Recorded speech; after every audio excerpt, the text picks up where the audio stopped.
Hello, and welcome to my TED Talk. Today I'll be talking about why Candy Crush is so addictive. Candy Crush Saga, the mind-numbingly simple yet addictive game that involves matching colored sweets, was estimated to be worth $7.1 billion. While the amount dropped by 16% after the company's Wall Street debut, it still left the gaming geniuses behind the free app worth billions. Candy Crush is played by 93 million people every day, and it accumulates an estimated $800,000 daily through players purchasing new lives and boosters that help them to conquer new levels.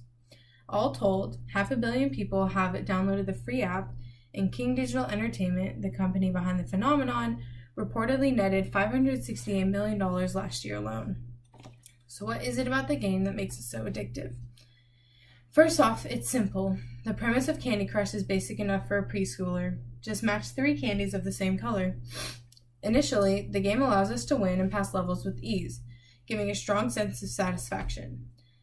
These accomplishments are experienced as mini rewards in our brains, releasing the neurochemical dopamine and tapping into the same neurocircuitry involved in addiction, reinforcing our actions.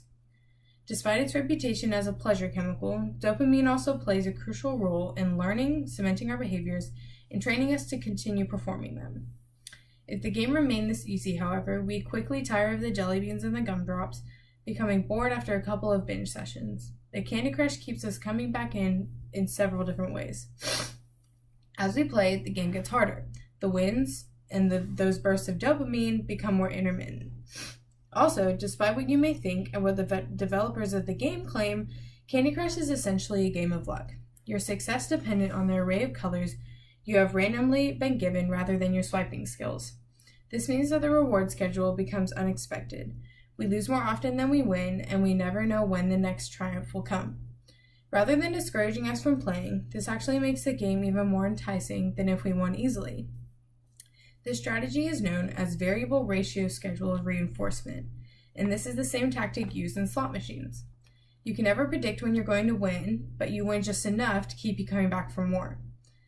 Steve Sharman, a PhD student in psychology at the University of Cambridge researching gambling addiction, explains that the impression that we are in control of a game is key to its addictive nature and is vital when playing a slot machine, for example.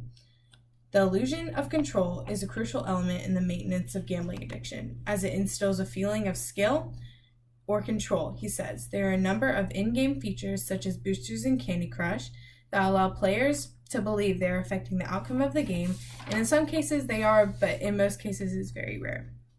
Another feature of the game that strongly affects how we respond is the limit on how much we play at any given time. Candy Crush effectively puts you into timeout after 5 losses. This means you can never be completely satiated when playing and always leaves you wanting more. And by not letting you play, the game actually becomes even more rewarding when you are let back into Candyland. This is also how Candy Crush makes its money, letting you buy back into the game if you're willing to purchase extra lives. Researchers from Harvard and the University of British Columbia have demonstrated this effect, called hedonic adaptation, in a study using real-life candy bars. Participants were divided into 2 groups. One was told to abstain from eating chocolate for a week, while the other was given pounds of it and told to go wild. After 1 week, the participants were brought back into the lab and given a piece of chocolate to savor each. The results? Those who had been deprived rated the chocolate as significantly more pleasurable than those who had been able to eat it freely. So it seems the deprivation makes the reward that much sweeter in the end. As Sharman points out, food is often used in gambling games. Think of the infamous fruit machine in the slot machines, tying our happy associations and the pleasure we derive from eating into the game. King acknowledges that the candy's positive associations help make the game more fun and relaxing as well.